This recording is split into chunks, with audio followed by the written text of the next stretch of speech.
And then there's this 2018 coming quickly, and one of the big deals would be about the Dreamers, right?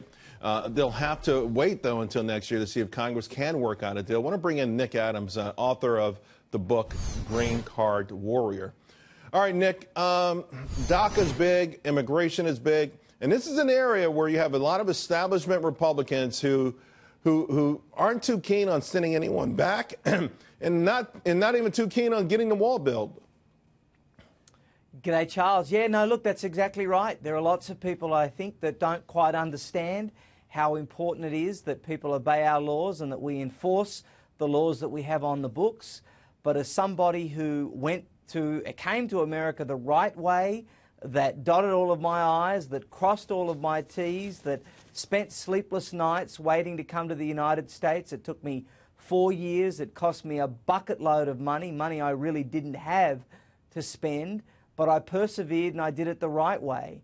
And I would hope that those establishment Republicans and those Democrats and all of those people that seem to not really get it, they don't understand that illegal immigration is wrong, I would hope that they would look at a case like mine and understand why it really is so vital for America to enforce her borders. Right. Of course, the argument here, though, is that these are quote-unquote kids who were brought here through no fault of their own, and that they are American in every sense except that they weren't born in this country. What do you say to that? Well, Charles, look, whether you break the law at the age of 3 or whether you break the law at the age of 30, you're still breaking the law. Now, that's not to say that I don't have compassion. That's not to say that this is an easy issue to deal with, and I know the President has been struggling with this personally. But at the end of the day, if we don't have borders, we don't have a country. And what I would say to those dreamers is that they have had the opportunity to benefit from all of the resources and opportunity available in America. Now it's time for them to go back and come back to America the right way. Yeah.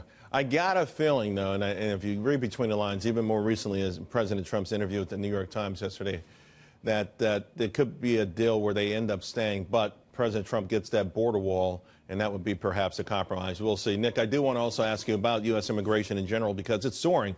1.8 million migrants arriving in 2016 alone. And remember, Governor Cuomo also on this same issue pardoned 61 people, including 18 immigrants. So I want to take a look at what President Trump tweeted about that this morning. The Democrats have been told and fully understand that there can be no DACA without the desperately needed wall at the southern border and an end to the horrible chain migration and ridiculous lottery system of immigration, etc. We must protect our country at all costs. Chain migration really has come up as a major issue, a major threat to our safety in this country as well. So how do you see all of that playing out together? Look, it's a very broken immigration system, Charles. I am very buoyed by the fact that we finally have a president, I think, that wants to do something about it, that understands that we've got to get the best people here easily and make it impossible for bad people to come to the United States. I think everything that he is doing is trying to get to that point. I think it's been a year where we've seen lots of things revealed to us about immigration in the United States that the average, ordinary, everyday, hard-working American had no idea about.